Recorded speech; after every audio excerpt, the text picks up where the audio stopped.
আসসালামু আলাইকুম, সবাইকে স্বাগতম জানাচ্ছি ইজি পাঠশালার পক্ষ থেকে। আমি আছি নুসরাত জাহান। আমরা এসএসসি বায়োলজি সিরিজটা কন্টিনিউ করছিলাম। আমরা চ্যাপ্টার 2 এ আছি এবং আজকে আমরা কোষ ঝিল্লি এবং কোষ প্রাচীরের মধ্যে পার্থক্যটা শিখব। চলো দেখি।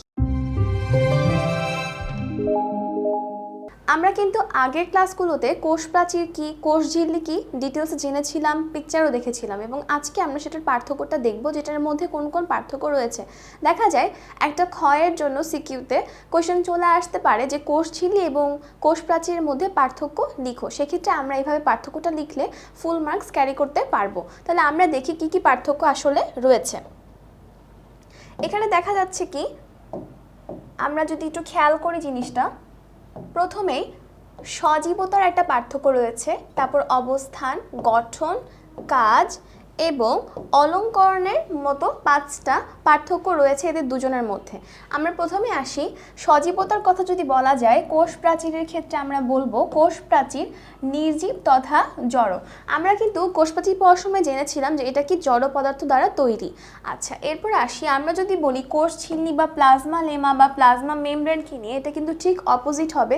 অর্থাৎ এটা কি জড় না, বরঞ্চ এই কোষ ঝিল্লি হচ্ছে সজীব, অর্থাৎ এরা কিন্তু একদমই অপোজিট। এবার আসি পরের পার্থক্যে।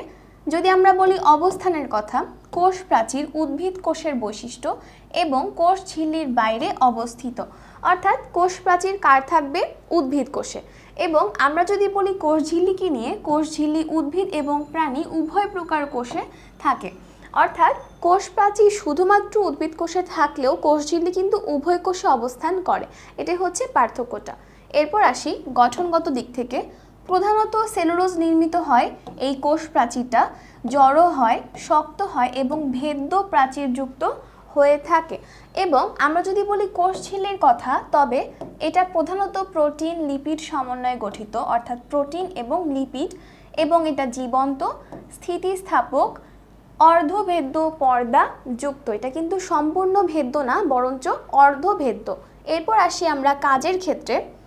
কোষ ঝিল্লির কথা আমরা পরে আসি, আগে যদি আমরা আসি কোষ প্রাচীরের কথা। কোষ প্রাচীরের প্রধান কাজটা হচ্ছে কোষের আকার আকৃতি নিয়ন্ত্রণ করা।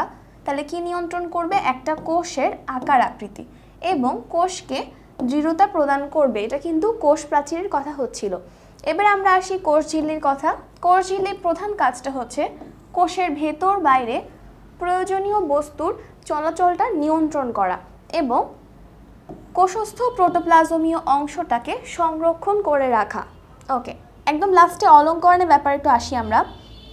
দেখা যায় এখানে গৌণ স্তরের বিশেষ বিন্যাসের জন্য নানাবিধ আমরা অলঙ্করণ দেখতে পারি। এটা একটু বড় ব্যাপার। এখানে দেখা যায় যদি অনেকে মনে করে যে আমরা প্রথম 4টাও লিখবো, 5 নাম্বারটা লিখবো না, সেখানেও কোনো সমস্যা নেই, বাট আমরা এটা এক্সট্রা জেনে রাখছি। এবং কোষ ঝিল্লির ক্ষেত্রে যেটা হয়, কোনোরূপ অলঙ্করণ দেখা যায় না। তাহলে আমরা যদি এটা ভালোমতো বুঝতে না পারি বিন্যাসের কথাটা, এই যে গৌণ স্তরের ব্যাপারটা, তাহলে আমরা শুধুমাত্র লিখব যে কোষ প্রাচীরে অলঙ্করণটা দেখা যায়, তবে কোষ ঝিল্লির ক্ষেত্রে অলঙ্করণটা দেখা যায় না। তাহলে এই যে আমরা কি করলাম, কোষ ঝিল্লি ভার্সেস কোষ প্রাচীরটা পড়ে ফেললাম। এটা কিন্তু একটা পার্থক্য যেটা আমাকে 2 মার্কস পেতে হেল্প করবে। দেখা যাবে যে এটা আমাদেরকে 2 মার্কস পেতে হেল্প করবে। এটা খতে আসার মতো একটা কোয়েশ্চেন। এই জন্য আমরা কি করবো, এটা প্র্যাকটিস করব। সবাই তোমরা এটা খাতায় লিখে নিবা, তাহলে কি হবে, আমরা মনে রাখতে পারবো। তাহলে আজকে এখানে শেষ করছি। আসসালামু আলাইকুম, ধন্যবাদ সবাইকে।